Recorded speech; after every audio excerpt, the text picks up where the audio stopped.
বড় মেয়েগুলা যে সকল অত্যাচার সহ্য করে। বাবু প্লিজ তুমি আমার এখান থেকে নিয়ে যাও। আমি আমার দজ্জাল বোন আর মায়ের অত্যাচার আর নিতে পারতেছি না। এরা দুজন আমারে খুব কষ্ট দেয় বাবু।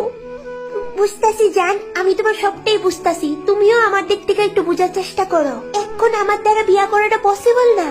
বাবু প্লিজ, বাবু কিছু একটা করো।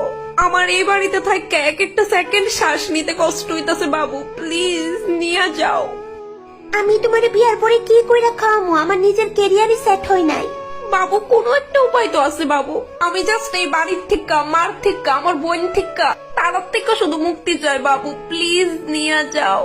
দেখো জান, আমি তোমার প্রমিস করতেছি, আমি যদি কোনো একটা জব পাইলাই তোমারে আমি ওই বাড়ির থেকে উদ্ধার করে আনো। বিশ্বাস করো বাবু। আমি আমার দজ্জাল বোন আর মায়ের অত্যাচার নিতে পারতেছি। এরা দুজন আমারে খুব কষ্ট দেয় বাবু।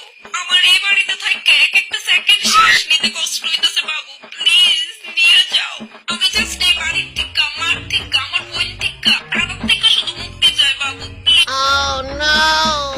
আই গো দিদি, কেমন আছো? তুই আমার কথাগুলা রেকর্ড করছিস ফোনে? ডিলিট কর, ডিলিট কর কইছি। ডিলিট করে লেখা তো রেকর্ড করছি না দিদি। এটা সুজা মার কাছে যাইবো। দেখ দিদি, তুই যদি চাস এটা মানে না শুনাই, তাহলে আমার কিছু শর্ত আছে। আমি হেলিটা তোর মতো কাজ করাইতাম না ঘরে। কিসের সত্য? একদম ভালো শর্ত। রাজি নেই? আচ্ছা ঠিক আছে। এর তীক্ষ্ণ ভালো ছিল তাই আমার ঘরের কাজ করাইলে তো। দিদি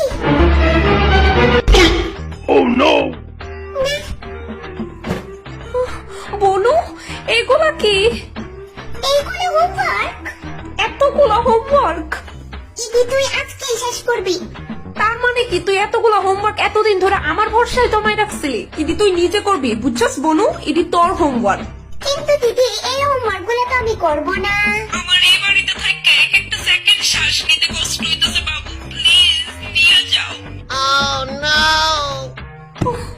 ঠিক আছে, ওই আছে বুগা। Good girl.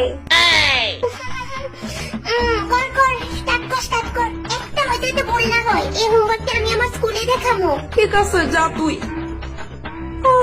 তাই আমার এত ব্ল্যাকমেল কেন করে?